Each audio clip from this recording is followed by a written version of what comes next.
give me one shot here on a blue chip stock, believe me, Kevin, the only problem you're gonna have is that you didn't buy more. Nobody knows if the stock is going to go up, down, sideways, or in circles.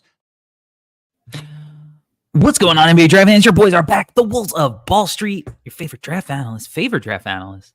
My name's Corey Tulaba, and I'm here as always with my co-host Albert Garbage Time Gim for another episode of the NBA Draft Show on the No Ceilings NBA podcast feed. Albert, what's going on, my man? A lot is going on, Corey, but it's an exciting time. I say that a lot, but I actually mean it because we're getting, from the last time we recorded till today, a lot of time has passed, and we are that much closer. We are that much closer to college basketball. We're that much closer to really being in the thick of things. So it's great to be here. A lot to talk about. Love the group of guys we're going to be covering today, and more importantly, I'm just happy to talk ball and to catch up and to hear your thoughts and to share mine. It's going to be a great time. I'm excited for this episode. We're covering three exciting shooting guards / wings, which we will be covering VJ Edgecombe, Karter Knox, and Tre Johnson. So a lot of shooting guard depth in this class, at least where we're at in the cycle. So, and I feel like we haven't covered one of the potential top 5 guys on, most mocks heading into the year in a while. So what better time to start than now? Let's kick it off with a bang. And let's start with VJ Edgecombe. VJ Edgecombe is, for me, a local product, having played at Lou High the last few years. Headed to Baylor, listed at 6'5", 180. He will be 19.9 years old on draft night. Albert, this is a guy that we both got to see at the Nike Hoop Summit. I've seen him again a bunch of times just because he's a Long Island kid the last few years. So where are you at? Just initial thoughts on VJ? I think VJ is a really interesting one, Corey, that I think we're going to have a very interesting conversation about him, not because we're interesting per se, but more because VJ's outlook and his game is a lot of fun, but also, Corey, I don't mean to kind of be controversial here, but I had some trouble thinking about his outlook and what his future looks like. And I don't say that to be negative. I just feel like it's going to be an interesting conversation. Where I do want to start with him, though, Corey, is that from what we saw at the Nike Hoop Summit, being in the gym with him, his, as a kid say, his aura, his energy, his presence even in the gym left me leaving Nike Hoop Summit thinking, oh, I think this guy's going to be a really, really good basketball player. But of course, once we get into the nitty gritty of his game, there are some things that we're going to have to answer. More importantly, that he's going to have to answer during his freshman season in Baylor and in the future. But overall, Corey, the biggest thing and where I want to start this is by saying I really love his personality, really loved his engagement on both ends of the floor. And so even with the question marks that I have that we're going to talk about, I'm overall very positive about his game. And currently in the preseason, I have him in my top 7 is currently where I'm at. Yeah, I think that's totally fair. And I think you're right. Obviously, there are a lot of eye-popping, plays that you'll see from him because he is such an athletic dynamo. One of the things about him is I think he's grown so much as a player over the last couple of years. He's kind of exploded onto the scene as an elite prospect over, say, the last 2 years or year and a half. The first time I wrote about him for the site, I think was at the end of 2022. And he still wasn't regarded super highly as a prospect in the same vein as some of the other guys in his class, but he just kept ascending. That's important, that ascension, because he's on an upward trajectory. But you're right, there are question marks about his game, and as exciting as he can be, as flashy as he can be, as impactful as he can be, we're not just projecting, his impact at the college level, which will be the next level he's going to play at, but, his potential impact at the NBA level and what that looks like and what that means. And maybe how valuable his archetype could be depending on where his development ends up. So you mentioned these question marks. Where do you want to start, and what exactly are the question marks that you have for him that leave you super high on him as a top 7 guy entering the year in a talented class, but also maybe not as dead set as having him as a potential top 3 or top 5, or, he was mentioned as a potential first overall pick in, Right. Jonathan Gavoni's article, and Jeremy Wu's article that they released on their top prospects the other day. Yeah. I think, Corey, where it starts for me is, and I think people may not like how I'm going to phrase this because it's not super analytical, but for me, it's the reason why he's holding ground for me in the top 7 is because of his character. As you know, and as our regular listeners know, we have a relationship with Coach Marshall Cho, and Coach Marshall Cho was able to coach him at the Nike Hoop Summit, and he spoke glowingly about VJ Edgecombe, the person, before the player, the person. And I think, Corey, and this all connects even to what you said prior to me talking. Like, you said that, you've seen him ascend, you've seen his growth. And I think a lot of that speaks to the character that he has, right? He may not have been the most heralded, the most highly coveted prospect until recently, but a guy who really worked on his game. And so the reason why I'm still bullishly high on him is because I believe in the character, I believe in the work ethic, and I believe what I saw and how he conducted himself with a Lehigh team that, to be honest, was a little frustrating to watch at times. So that's the main thing I want to say, Corey. Like, I thought his energy, focus, and positivity that he played with, even at times when his teammates weren't able to really match him and kind of get him the ball in the right spots in the right places, and all these things, I always felt like his energy was always high and great character, right? Is my first point. The question marks that I have about him, though, are the fact that I don't think he has elite size for the position that he's going to play, is number one, right? He doesn't have the longest wingspan, blah blah blah. But also, and this is where I need your expertise, Corey. I left his film wondering, damn, what happens if the shooting never really gets to where we want it to get to, right? Then what becomes his ceiling, right? If he never becomes a 35% free throw shooter and he kind of sits at 30 to 32%, is that good enough, considering some of the size stuff and length stuff, for him to be considered in the breadth of some of the other guys that he's being talked about with, right? So those were some of the question marks that I had, Corey. I think the offensive, and my biggest thing is this, Corey, offensively and defensively with him, I love the talent, I love the ability, I love the concentration, the focus, all that stuff. I think he has the foundational pieces to be a really good offensive player. However, what happens if we don't get there is my ultimate question mark, is kind of where I landed. But still, once again, because of the character and the effort and all that stuff, I couldn't drop him out of my top 7. Yeah. So I have a similar question that I kind of wrote in my notes. Okay. And positionally, talking about his size, and we're talking about shooting guards today. When I watched the Olympic qualifiers, some of the stuff that I saw left me thinking, what if his ultimate NBA goal is to be more like Russell Westbrook? Okay. And putting the ball in his hands as a high usage creator, can his playmaking get there? Like, he has unbelievably explosive, aggressive, Yes, just like in your face athleticism. And he is not afraid to use that to try to put anybody on a poster.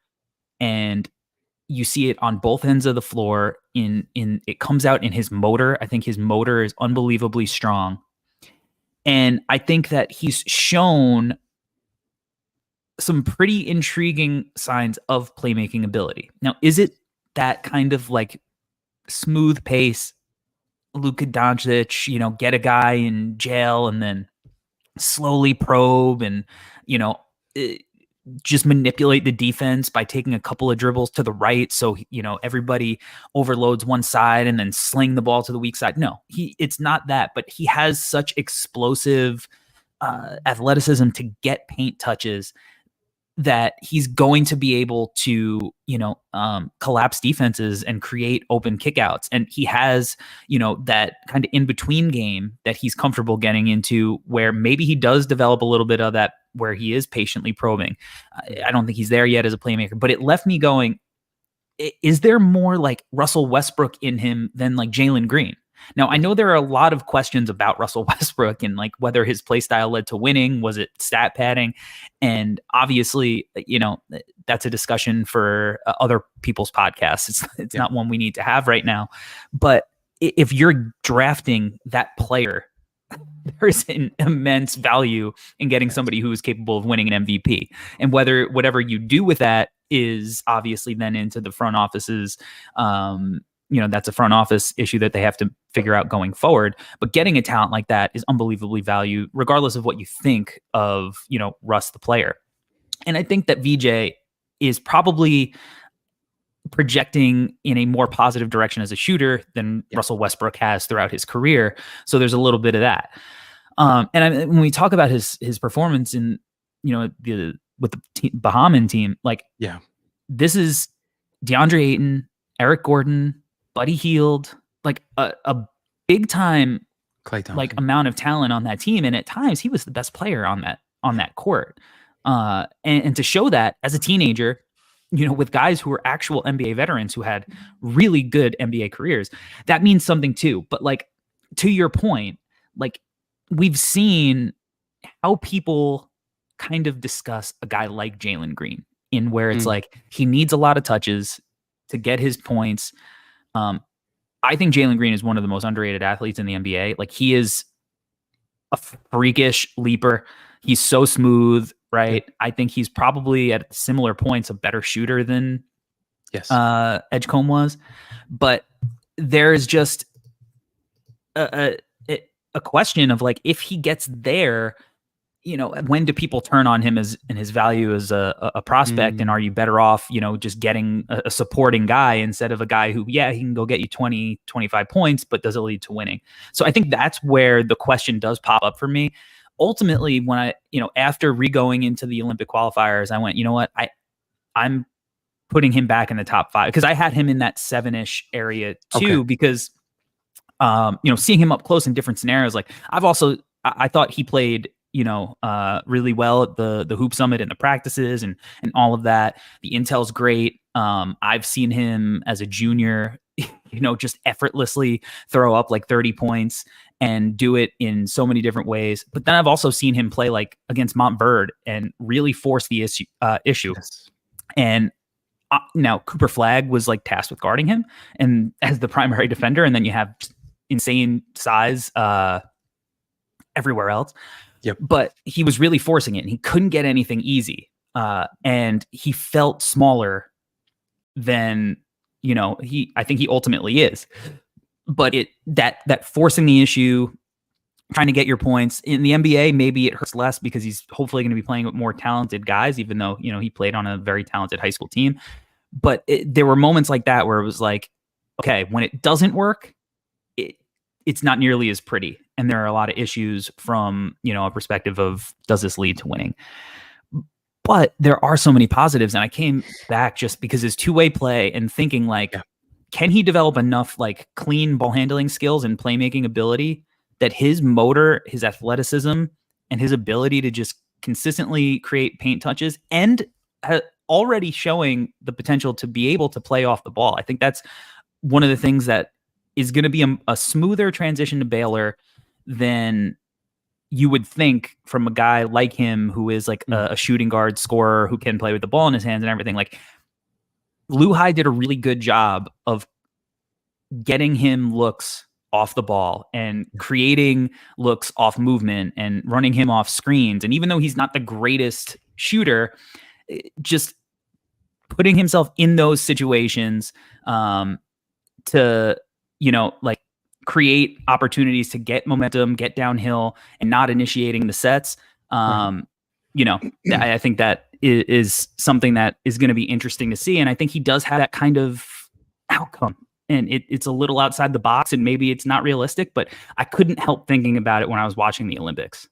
Yeah, no, Corey, I think that's a really good call. I've actually seen that other places too, where they've mentioned the Russell Westbrook thing. For me, Shout out our guy Dylan Jones, by the way. for me in my head, Corey, I don't know if I could get all the way there. At least when I was watching the tape, but I won't deny it. But I was even thinking of like, what if he's like a smaller Osar Thompson type of situation, right? With that type of athleticism, and if he can continue, But much to better develop, shooter. right, right, a much better shooter. But I think overall, just with him, for me, I didn't want to make any like hard line decisions on how I feel about him because I really, really do want to see this for Baylor. Like I want to see what this looks like with him playing for them, how they utilize him, how he thrives, or how he plays in the role. Because I don't want to assume he's gonna. You never know, right? But I just feel like this is going to be a great opportunity for us to see how he's utilized and to see how he does in that role. But overall, I think, like we said, right, on both ends of the floor, there's just something about him that you want to believe. And you, to your Josh Green point, Jalen Green point, sorry. I just feel like at the same age or same level, I felt like Jalen was. You could just feel like he was a more offensively oriented player than VJ was. And the thing with VJ is I just loved him defensively. So much to love about him as a defender and as a rebounder. So much to love. So I'm excited to talk about that later. But yeah, overall, Corey, I'm right there with you. I think part of it is you're buying into the person, you're buying into the work ethic, the motor, all that stuff. But also there are real skills there that leave you believing that if this keeps going in this direction, this upward trajectory, then yeah, this could be a really great NBA player. So I get it. Yeah. Now breaking down his shooting, right? He finished at 36.5% during his senior year at Lehigh from three, was 39.2% on catch and shoot, and he was 47% unguarded. So really positive indicators. And I think he was like in the mid 80s from the free throw line too. I didn't write it down, but I believe that's where he was. So there are, like, statistically, he did show some real growth, I think, as a shooter this year. I think we saw in like the Hoop Summit game, he was really jacking them up and like trying to make an effort there to shoot from distance. And I think the fact that he's not afraid to shoot them and he's working on that aspect is, really important for him. Form wise, I think up top, everything looks pretty good, but there are times where I feel like his base is a little narrow, and it almost feels like he is set up. Now, I've mentioned this on the pod before. I remember vividly going to, when I was over the summers of my youth career, I would always go to Villanova basketball camp, and Jay Wright brought in Ray Allen shooting coach one year. And he always said, like, you want to be balanced, almost like if you were in like a fighting stance, as a boxer, like those guys are in that stance with, 1 foot in front of the other, legs spread, shoulder width. That way they can bob and weave and everything and still stay balanced. And he always he comped, how your shooting base should be to that kind of fighting stance. VJ's lower body looks a little bit like a rock'em sock'em robot and not a human fighting stance. And I think sometimes that leads to some of the inconsistencies because he's not able to consistently generate the same kind of lower body momentum all of the time. When he has time, obviously, I mean, he shot 47% on unguarded catch and shoot shots. Like, he's a good shooter when he gets time to patiently set his feet. But we know next levels, that release has got to be quicker. The setup's got to be quicker. But he does shoot them in, versatile way where he flies off movement. He's okay shooting off balance. And then, he can get to the mid range and he gets crazy elevation there. So I don't think this is what his, shot is going to look like forever. I think it might be tweaked. And I think he's going to continue to get better. Good arc on the ball. If you're watching live in video, you see there's a lot to like about it. But I do think some of the inconsistency outside of the shot selection is due to that kind of lower body. Corey, I had a question. Did you feel like his lower half, the balance or the narrow feet, did you feel like that was more prevalent on the outside jumper? Because for me, when I was watching because like when I was watching the film, I felt like from the mid range, he was better about it. Yeah. More confident as well. But shooting from outside at times, it did feel like he got a little narrow. And also, I felt like sometimes shooting from outside, he was aiming his shot at times. Not all the time, right? At times. So yeah, I did want to ask that question because I felt like from the mid range, though, he was a little bit more confident and also more stable with his lower half as well. Well, yeah, I think a lot of times shooters, their shot is tweaked a little bit at different levels. And in the mid range, a lot of the time for a shooter like him, like he gets a lot of elevation on his mid range shots. Yep. He really rises. He makes sure that he's going to get that shot off cleanly. So it changes what his base is going to be at a set point because he's leaping in the air and he's using that lower body momentum in a different way. Whereas when he goes further out, he's not using as much elevation. And so, there's a little bit difference in how his feet are set up. So yeah, I think you are right in that aspect. And I do think it's hard to kind of mirror that, even if you shoot like that in the mid range, like because he does get so much elevation. It's really hard to shoot with that much elevation in like when you're in like catch and shoot scenarios, unless you're like momentum is taking you in that direction because you're shooting off movement or, coming off screen, whatever. But I think that maybe when the ball's in his hands and he's creating a little bit, because you'd be surprised, like he has less on ball, like pick and roll numbers than you might expect, right? Like I think Luhai did a really good job of kind of sharing the wealth, and they had good guards there, the Mingo brothers. And so like, I do think that when he does start taking more pull-up threes, you might see, kind of similar lower body there as he continues to develop. But yeah, I do think, some of that inconsistency is due to, again, like you mentioned, and like I said, with the lower body. Yeah. No, okay. No, that makes sense. And to your point, Corey, about the team and the context that he played with, yeah, like it was a very talented team, but it did feel like a lot of times he had to be the older brother. And he had to kind of calm things down. But you know what, Corey, another thing that you said about like how he was utilized on that team and the role and all that stuff. Another reason why I love VJ a lot is like his overall spirit as a player. He's a very selfless player. And I think that's why, and that speaks to exactly what you were talking about, Corey, where people might be surprised by like how he doesn't have like a ton of stuff on ball or not as much as you might think, is because there's also like a very selfless nature to him where he was really good about moving off ball, cutting, creating space for his teammates, just finding the right spots and not just, going and demanding the ball every single time. Just an overall selfless, consummate team player. And just another reason why you would love watching him if you turn on the tape. So yeah, wanted to add that as well. No, I think that's right. And you see some of that in his like cutting. Like he's a good cutter. He gets himself easy buckets going to the hoop where like, he gets momentum in a straight line like that. Like he gets up, right? Like he's really going to be able to put you on a poster or create easy looks. He's like moving on to his finishing. Like he's got crazy like mid-air contortions. Like he's got great like flexibility in the air and great hang time control.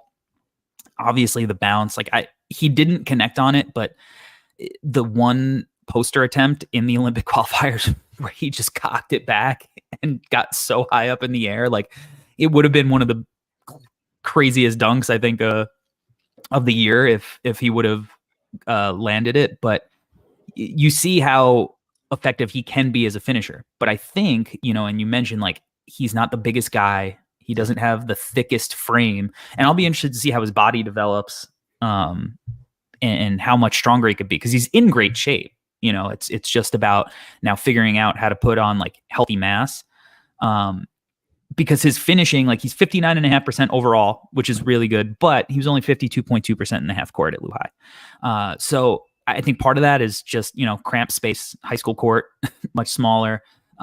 You got bigs packing the paint that you might not necessarily have at the next levels, right? You're going to have more space in college and in the NBA. So I'd expect that to work itself out. I don't think he's going to be a bad finisher by any means.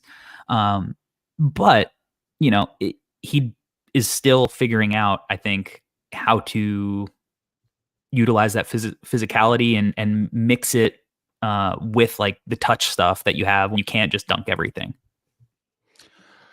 Yeah, no, I agree, Corey. I think And this is kind of a thing that we're going to talk about with one of the other prospects that we're going to be talking about today as well. But yeah, I think his body development is going to be very interesting to watch, just because with all the explosion that he has, now then taking that next step in terms of finishing through people is going to be a really fun one, right? How he Mhm.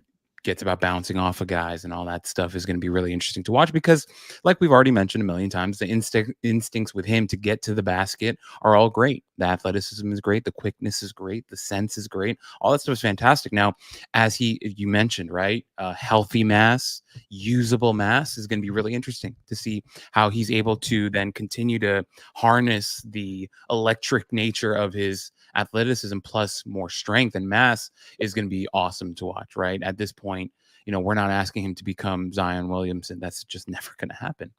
He doesn't have the body or the build for that. But if he adds some mass there, we're talking about a really fun prospect in terms of, just because of what we talked about with, the fluidity, the body control, the flexibility, all that stuff. So I think overall, Corey, and also with, the way that he used at Lehigh and how he'll be used at Baylor is going to be interesting to watch. I know I said that before, but just, it's going to be interesting to see how he adapts to that. And if he's given more opportunity, with the ball in his hands, and gets to be a little bit more selfish at times. I want to see all that. And also I won't care as much if he fails at that stuff either. I just want to see him try it. And I hope he takes a ton of threes too. So Yeah. I think he's gonna. I think he's gonna have the opportunity to play with the ball in his hands. Like, remember when we did the preseason breakdown on Keontae George, we were like, I think he's an interesting passer. He's probably not going to be like playing a ton of point guard and making plays for guys, but he makes quick decisions. And then all of a sudden he came out of the gate and we were like, whoa, he's getting to show out like a little bit with his passing and playmaking. And he's showing that he can like dime dudes up. So I think that VJ kind of has some of that hidden potential as a passer too. Again, using a lot of that gravity that he does have. So on the offensive end, those are the things that I am interested to see. And I think that when like you are used in like a lot of zoom actions and off ball actions, getting that momentum to get downhill too, like he's just going to have so many opportunities to collapse the defense and either sort the rim or make a play. And I do think that like as fast as he is, like I think he does play within himself, and he, as much as he could like force like shots at times, I think he really is getting a lot better at kind of playing at a slower speed as well. And when he masters how to really mix both of those speeds up, that's when he can become like truly dangerous, getting that slow to fast, and not just slow to fast, but like slow to like warp speed, which is what I think he can ultimately get to. But, one of the things that we haven't even mentioned, like offensively, is like, due to his motor, he'll miss a shot on the 3-point line. He'll crash the boards and like create a second opportunity for himself too. Like, again, his motor is on top of it is so impressive. And you see that motor on both sides of the floor. So it's not just, him crashing for, the offensive glass. It's, defensively fighting over screens and coming over from the weak side and swatting somebody like a 7-footer might come over and sending, the ball into the stands. So there's a lot of depth in his game, and I think he can be really effective at the point of attack. And that's why I'm kind of trying to look at him as more of a point guard type of player than a off guard, because if he could play the one, all of a sudden like he's got good size now. Instead of like he doesn't have bad size as a 2, but if he can be like a primary ball handler guy, now he's his size is a little bit better, right? If you could play another bigger guy next to him, now all of a sudden you can play some really big lineups. So that's why I kind of look at him as a 1, because I think he's going to be able to guard 1s, and I think he's going to be able to guard 2s and probably 3s too, just because of, his motor and his physical tools. But I don't know. What do you think of his, defensive tape? To your original point, he led his team in rebounding this year. I think that's pretty good, pretty impressive. Not He's bad. a really good, Not bad. really good shot blocker for his size and the position. I think the instincts, the feel, the effort, and most importantly, the concentration on the defensive side of the ball, I thought was really interesting for the for the norm in terms of what we watch from high school tape, I thought it was always really consistent. And that's the thing. Like a lot of times, Corey, when we do these preseason pods and we're going over high school tape, a lot of our defensive discussion is so much shorter because we, nine times out of 10, we're kind of like, hey, we're just gonna kind of ignore this part and we'll wait till the college season to see if he can actually guard. Meanwhile, VJ in high school was guarding his ass off. Like he was going up and down positionally, as you mentioned. He was even like protecting the rim, cleaning the boards.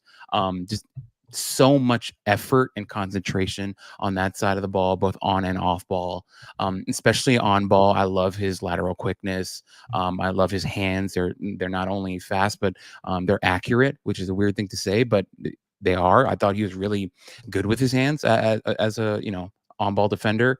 But yeah, overall, like we usually don't have much to say when it comes to this set part, for high school players. But with VJ, I think he's phenomenal on the defensive side of the ball, and I can't wait to see what that looks like in that Baylor system. And they're going to use him as a weapon, like we've seen with a lot of different guards they've had in the past. So really excited to see how that plays up to the next level, and how he's utilized in a lot of different ways because of his versatility and effort and athleticism and instincts and all that stuff. So yeah, honestly, I only have good things to say about him defensively.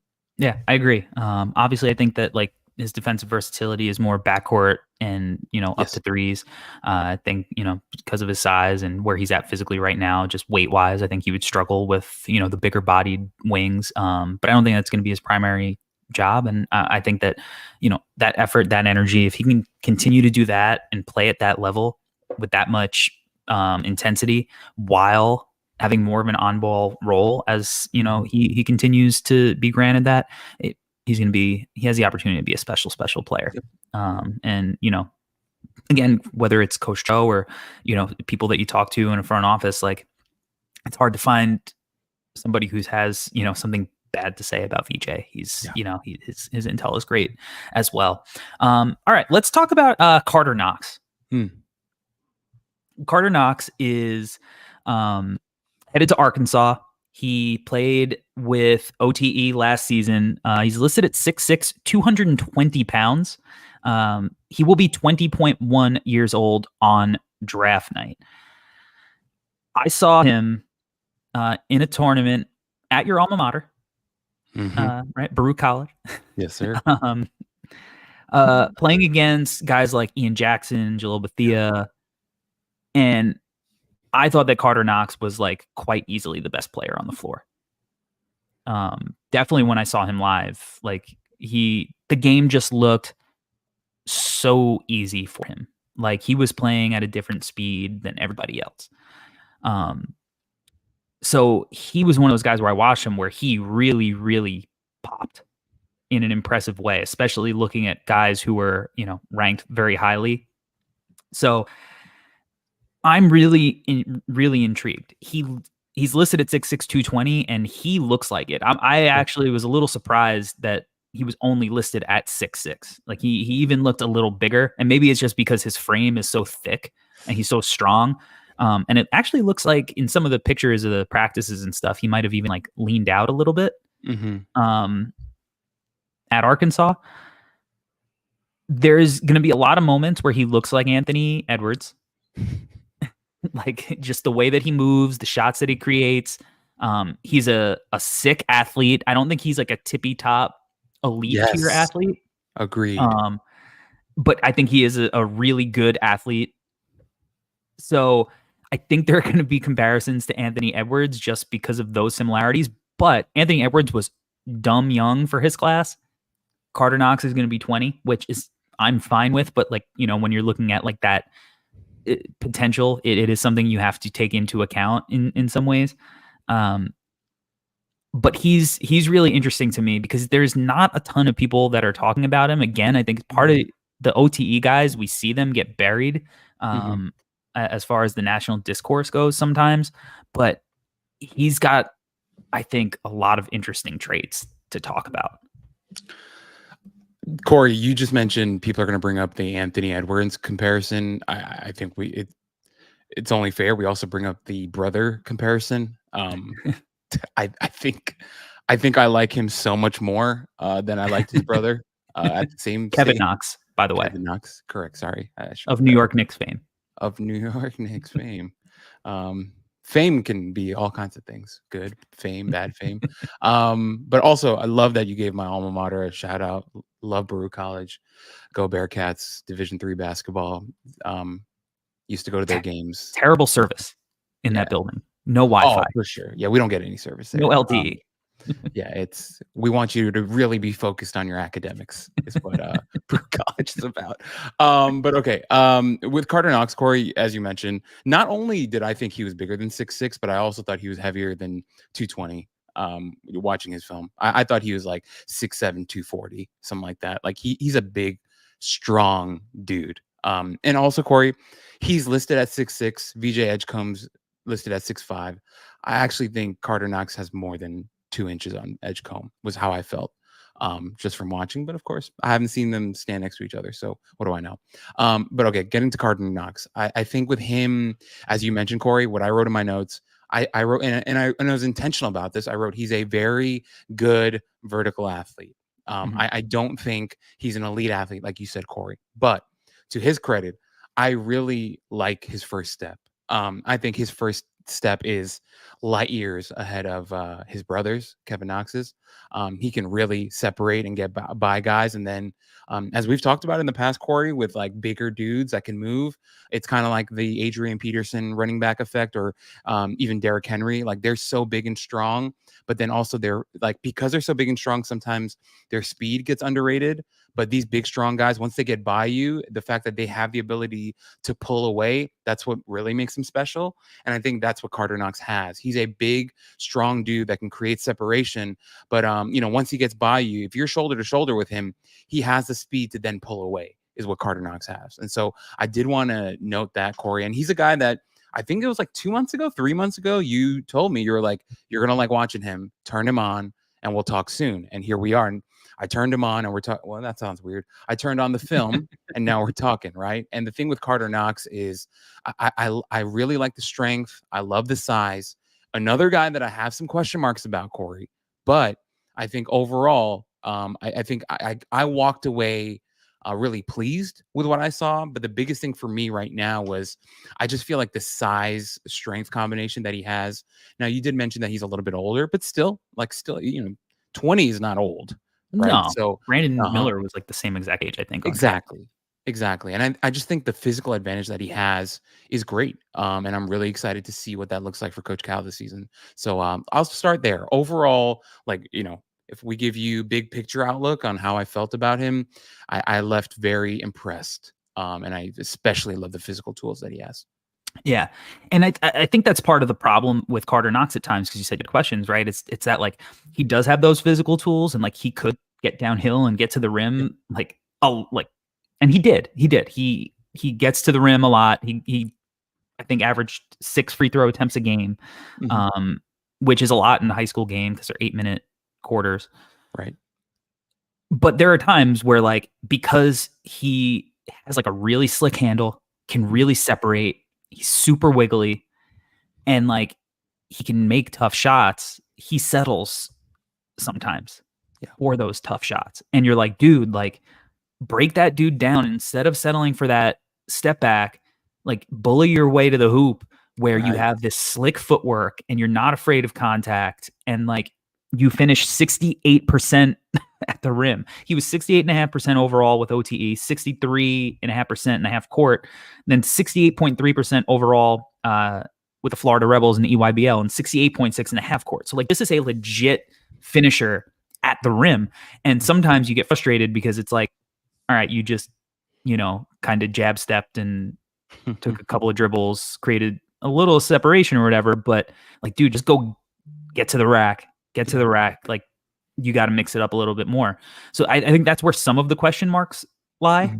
But like he's capable. He's a tough shot taker and maker. Like when you look at like him as a self-creator, you're like, wow, this kid's got an advanced bag, man. Like he's got a really slick handle. He goes side to side, and then he can pull away, and he's slithery in tight spaces. So actually, like talking about him like one of these big, powerful running backs, I think is a pretty apt comparison, because of that like slick footwork and all of the skill stuff to go along with the frame. He could be impressive when he does make an effort to get downhill. And obviously the shot making can be really impressive too. Some of the shots that he takes, you're like, whoa, like that's kind of like last, 5 seconds of the shot clock, go get a bucket, star level shot making. Whether or not he's given that role, because developing like the playmaking consistently is where some of the question lies within that. And then, the shooting, he's like percentage wise, which he's taking a lot of tough shots, so it's not like a super big deal. But his 3-point shooting, I think he was like 34%, something like that. Or so he's like okay as a shooter, but it's a lot of tough shots. Yeah. I think, Corey, the first thing that I did want to say, following up on what you just said, he's kind of a bully, and I mean that in a good way. Like he's not like his brother in that way, where Kevin Knox, the biggest thing with him was like, it just felt like he was never really locked in, never really felt like, like, Corey, there are those people in life that like just don't like confrontation and are just confrontation averse. Yeah.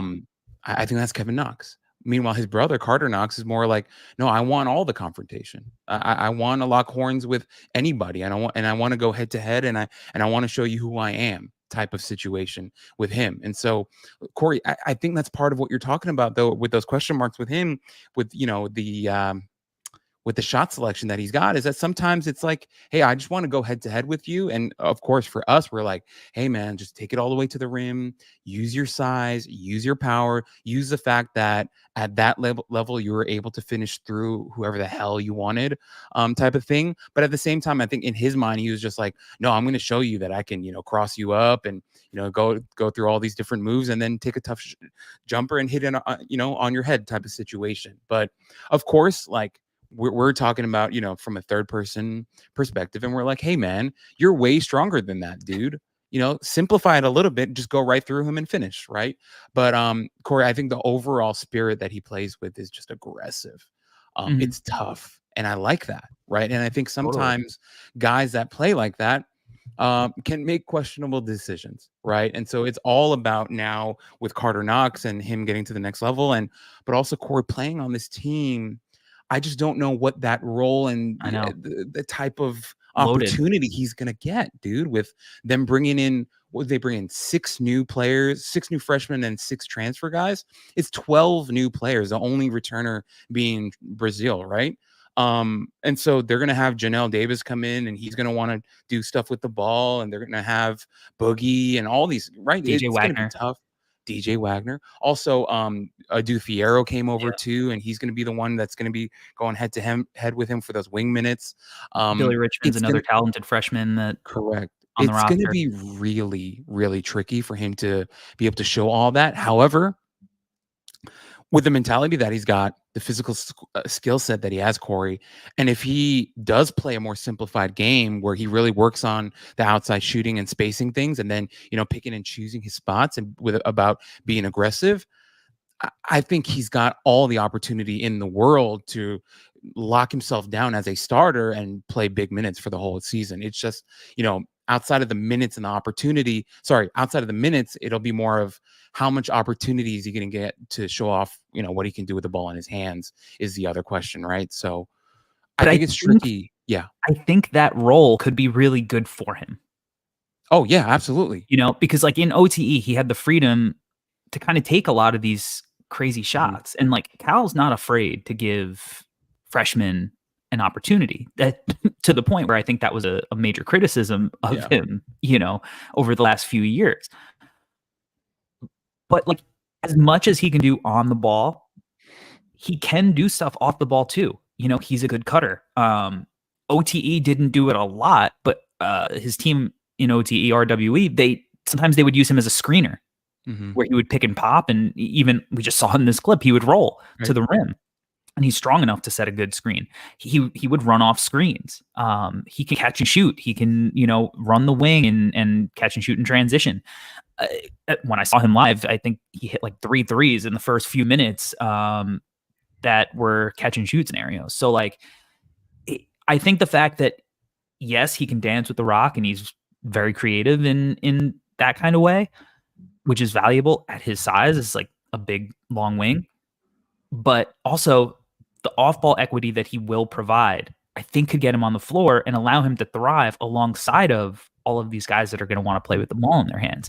And if he's taking better shots because he doesn't have the ball in his hands as often, maybe his efficiency rises and all of a sudden we're looking, at a guy where like, all right, so he can fill this role as a role player that could play with other guys, but also we know that he has this potential lying beneath the surface because we've seen what he could do with the ball in his hands at lower levels too. Corey, to your point, and I don't think we're going to transition that fast, but I also feel like a more simplified role will help him defensively too.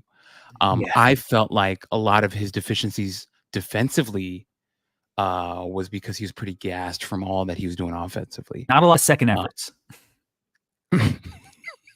Not a ton. So like we talked about before with VJ, when we talk about these high school guys, a lot of times we're like, oh, take it with a grain of salt.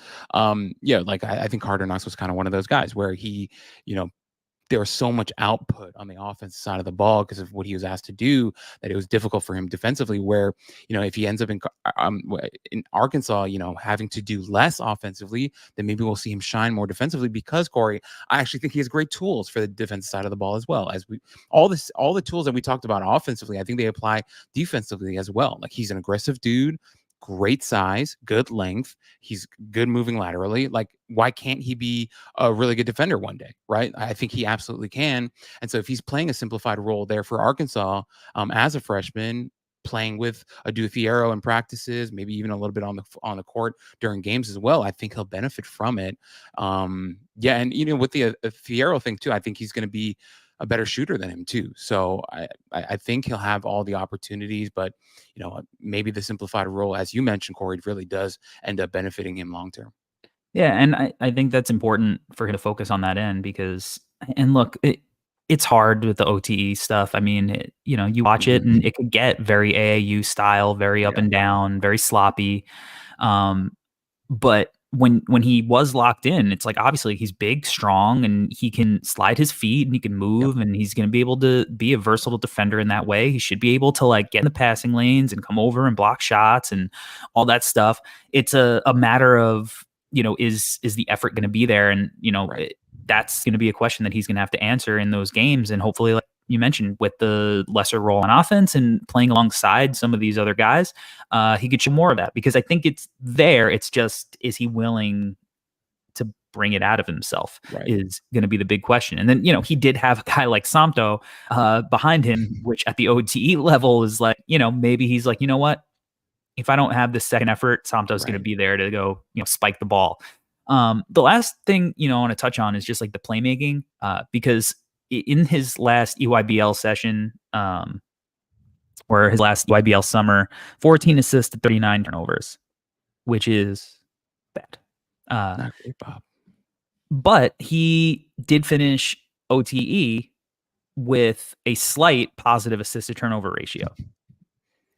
So, and I think there were like flashes where I was like, oh, that's pretty slick. Yes. So again, it's more of like, it's there.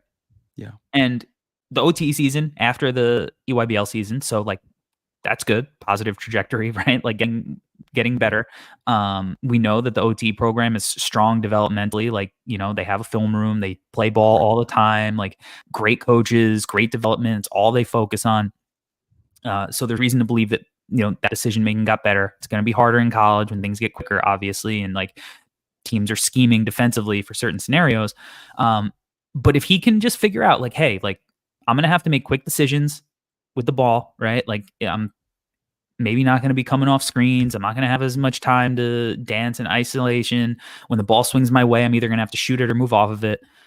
He doesn't have to be a high assist guy. If all of a sudden he's coming out and he's dancing with the rock and he's scoring 17 points and averaging 3.5 assists a game, we're going to start talking about him more heavily in like the top 7, I think. But ultimately, I think with everything that he's shown, I do think he still has potential to be a lottery pick in this draft. Mm-hmm. And I think he's one of the underrated guys who have this potential because he has the athletic ability. He has a lot of like skills naturally that not a lot of players have. And And we've seen the OTE guys be well prepared for the next levels. Yeah, no, Corey, I 100% agree. I feel like, and I currently have him in that range. I think my first board that I submitted, I have him at 12. So I'm right there with you. I totally get it. With him, the only gripe that I had with his passing stuff, Corey, was that I felt like a lot of his jump passes were really unnecessary and kind of put him in danger. But I mean, I'm not going to hold that against him. He's a kid. He's learning. It's okay. I just felt like it was a little bit of like a habit with him where he would like jump in the air to make passes. And Walt Clyde Frazier tells us all the time. So our Knick fans are very educated. Anytime you jump in the air like that, you're putting yourself in trouble. So that was just one thing that stuck out to me in this film with the passing stuff. But I agree. Like instincts are there. We're never ever comparing these guys to Luka or any of those types of passers, but he can move the ball a little bit. So as long as he's once again, if he plays in the simplified role for Arkansas, like maybe even his passing, we see more of that and more growth in that and more maturation in that. And then as you mentioned, just a more interesting player overall. So I'm right there with you. I think overall, just like the foundation of what he's got, what he was born with, right? The God-given talent stuff is phenomenal. And the personality that comes with it and him being as aggressive as he is, I can't wait to see what that looks like on the next level. I think he's just a very, very interesting prospect. Yeah, he is. And if he just shows the ability to make quick decisions, whether it's scoring or moving off the ball, I think teams are going to be really interested in him because of his athletic tools. All right, let's talk about our last shooting guard prospect of the episode, which is Tre Johnson. Tre Johnson played at Link Academy last year. He's headed to Texas, listed at 6'6", 190. He will be 19.3 years old on draft night. Another guy that we got to see live at the Nike Hoop Summit. And, I've got a weird relationship with Tre Johnson and my feelings on him, because every time I watch him, I'm like, man, this kid's good. Mm-hmm. And then I'm like, but I think I like this guy better. And ultimately I came back on like, no, I think this kid's good. Body wise, he reminds me of SGA from a body perspective, just like long and slithery, but kind of wiry, strong looking. Mm-hmm. But his game reminds me more of like Terry Rozier than SGA. I'm not quite sure. He's got that kind of potential, but there's some slitheriness. There's some like real on ball equity. And he's got a lot of real strengths. And he had a few moments at the Nike Hoop Summit in the practices where I was like, whoa, man, that was slick. Like he had like a left hand live dribble pass through a tight space in traffic to a cutter at the rim that I was like, whoa. Mm-hmm. Like, and he's shown some of that, and we'll talk about it when we get into his passing. But where are you at with Tre Johnson? Because he's got a lot of fans. I think at No Ceilings, but I think he is somebody who people are kind of up and down about. I think I like him a lot, and it took me some time to get here, just because when we met him at the Nike Hoop Summit, the energy that he gave us was like Marshawn Lynch. Like, I'm only here because they're paying me to be here type of situation. He was not very interested in talking to us, but initially, to be fair, he probably knew our microphone wasn't on. Maybe, yeah. But like energy wise, it was like, he didn't really like talking to us. Like, maybe I hate him.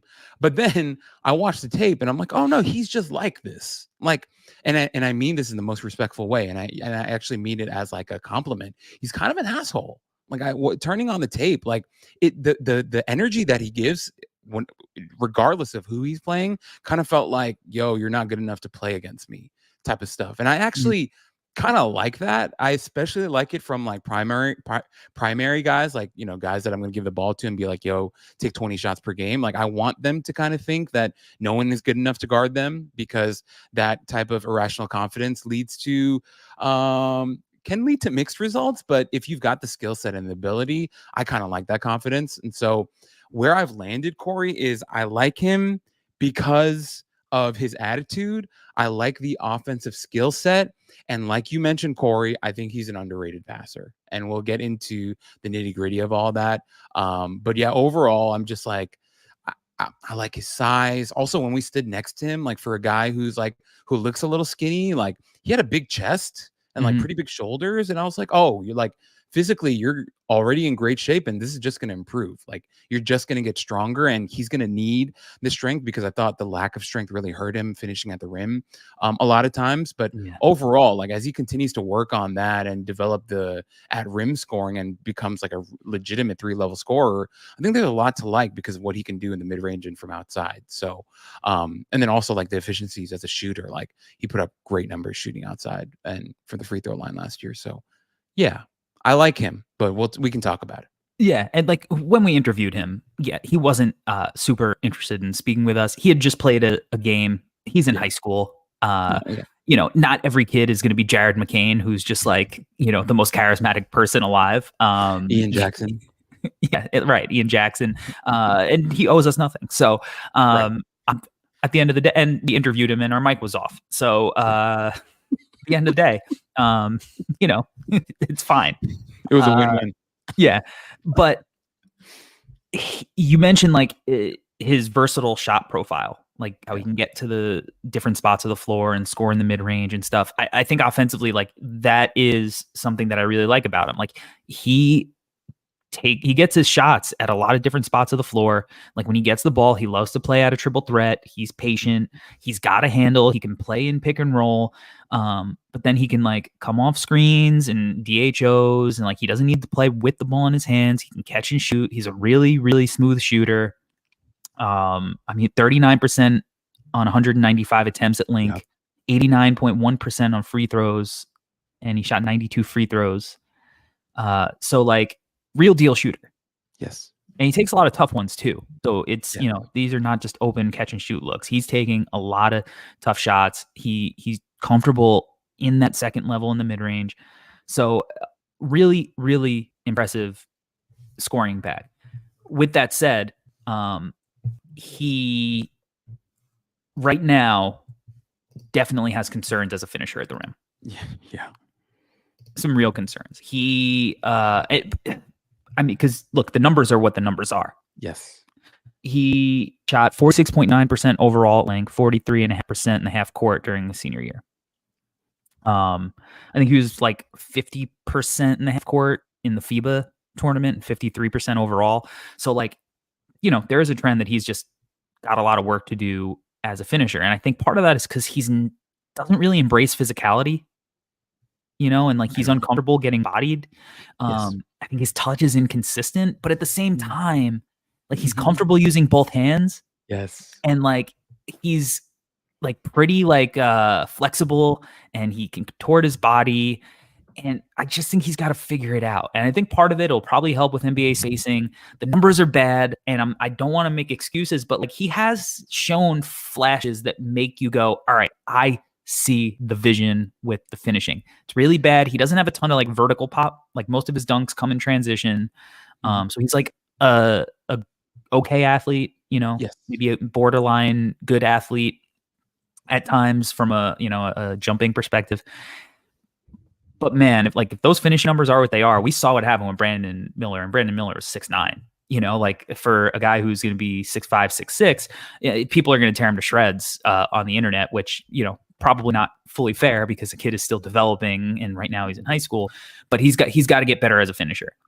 He definitely has to get better as a finisher. Corey, can I share? I want to share with you my hypothesis on why his finishing was what it was. I thought about it a lot because Corey, like you said, the numbers can't avoid him. The film can't avoid it either. Like it was all there. Biggest thing with him, he was always avoiding contact. He was always trying to go around guys, finish around guys. And I think, Corey, my hypothesis is this. I think he was so contact averse that in the moment at times, like his launch point for where he was jumping for a lot of his layups was like all over the place. Like some of it, like he was jumping really early because he was like preemptively trying to avoid contact and stuff. Like it was weird because I actually, like you, Corey, some of the offhand finishing with him was great.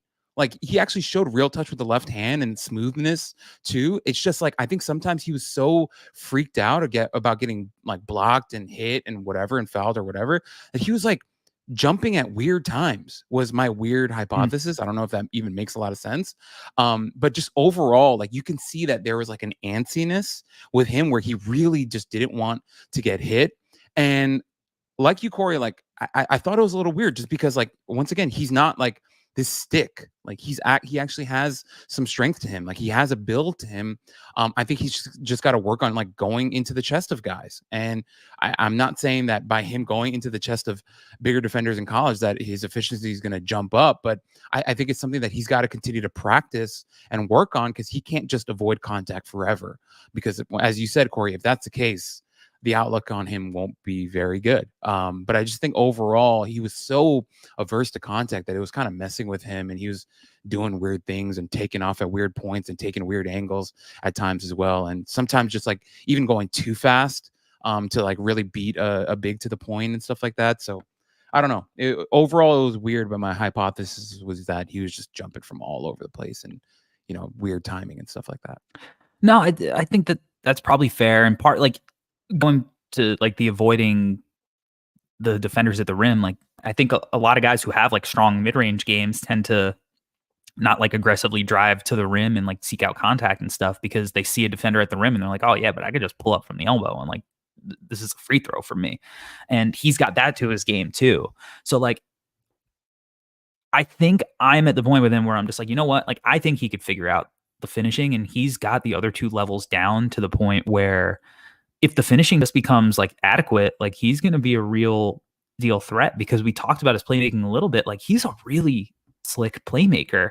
You know, I definitely don't think right now that he's at the point that I would just like put him as a primary playmaker and like project him to be that. But like, if he's a guy that ultimately is averaging 5 assists a game in the NBA, like I'm not going to be shocked at all. Like he can make live dribble passes with both hands.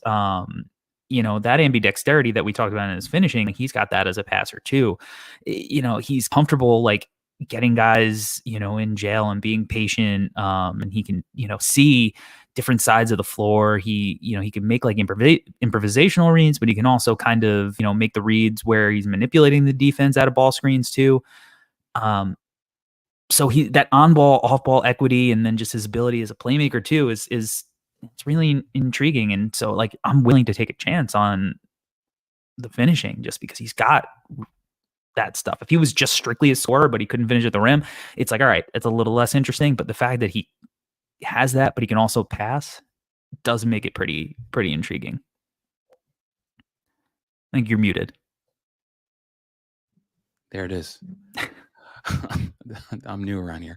I think it was against IMG, and he was running ball screens, and IMG decided to meet him at the level, and Big was coming up, and they were really trying to press him hard. And 2 consecutive plays, he made these beautiful hook passes to his big, diving to the rim, and it was literally like back to back. And I was like, this is great. Like, this is not to say like he's an elite level passer or anything, but I was like, oh, the fact that you have this, and the fact that you're staying calm with them doubling you with size and length at that point, at that part of the court, and you just throwing these perfect hook passes over the top to your big for easy layups. I was like, this is great. This is all we need from you. This adds a really good wrinkle to your game. And as you mentioned, Corey, he can throw it with both hands, right? He can really pass with that left hand as well, which I think is special. He does a really good job with that. If he's going to continue to manipulate things with his handle and scoring ability, and then also feed his teammates off of that and get them easy looks, there's so much to like, Corey. We saw it in person. You could see it on film. Neither one of us are saying he's like an elite playmaker, but like you said, Corey, if he gets to 5 assists per game, I wouldn't be shocked at all. I think it's a genuine, it's like a real part of his game. And in the NBA, where if you get there and you can hang and numbers get inflated a little bit there, then yeah, of course, I can see it. I can 100% see it with him, because the shot making and it's just straight up shooting ability that he has is awesome. And he's got a good handle. And so there are a lot of reasons to be a believer in Tre Johnson offensively with that versatility piece that you're talking about. Oh, Corey, I think now you're muted. Look at us. Look at us. We're nailing this. We're pros. Speaking of his handle and like that slitheriness, because he does have a really creative handle. It's tight. He gets low to the ground. He goes side to side, but he doesn't have like that same like second level burst once he like does make a move to create a little bit of separation. Like he is very one speed right now. Like he doesn't have like the ability to kind of separate and get a guy trailing him in the same way that like VJ does or even Karter Knox does.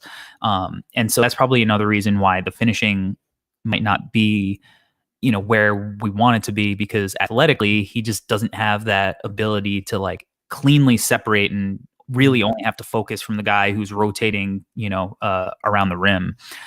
So I'll be interested to see like how his athleticism and strength continues to build, because I do think he has a good frame and he's not a bad athlete. He's just not on the same level as some of these other guys. And I think sometimes athleticism gets a little overrated because, I think feel and skill. And when you have his kind of skill and feel, like, you don't need to be a supreme athlete by any stretch of the imagination, but you do need to be able to finish effectively. And part of that is, having the athleticism to finish. But I remember he had like a dunk in the Hoop Summit scrimmage that he got up and like cocked it back, and it looked like he was like running on air almost. Like it looked like he was posing for like a Jordan ad, where I was like, whoa. So like I even wonder if he's just continued to work on it since his high school season ended, and like it's going to be way more impressive when we see him at Texas next year. Yeah. No, 100%, Corey. I recorded that dunk. I have it on my camera. Like it was a really nice one. And just really quickly, Corey, last thing. I think with him, the biggest thing with him like that I noticed, I just feel like with him, like how do I put this? I want to put this correctly where I'm making sense, but it's just, okay, best way to put it. It was against Prolific Prep. He was having a tough game, but in overtime, Devonsa was on him, and he was like, you know what? I'm just gonna go. Like I don't care. He's like, I'm not gonna remember how the rest of this game went. I'm just gonna go right at him. And as you mentioned, Corey, he doesn't have like that sublime athleticism that some of the other guys but he can separate. And he went right at Devonsa, hit a really pretty like fall away jumper on him. And I was like, you know what? Even if you don't have the elite athleticism, I know that you're going to be able to separate. And as you continue to work on your athleticism and you get stronger and you get more vertical, it's for me, you have to take the bet just because he's got the finesse stuff. Now, if the athleticism and the body stuff follow, I think we're talking about a very talented, very, very talented offensive player that's worth a bet, in my opinion, in the top 10. So I currently have him at 8, right behind Edgecombe, which might be high for some, but that's how much I want to believe in the offensive ability.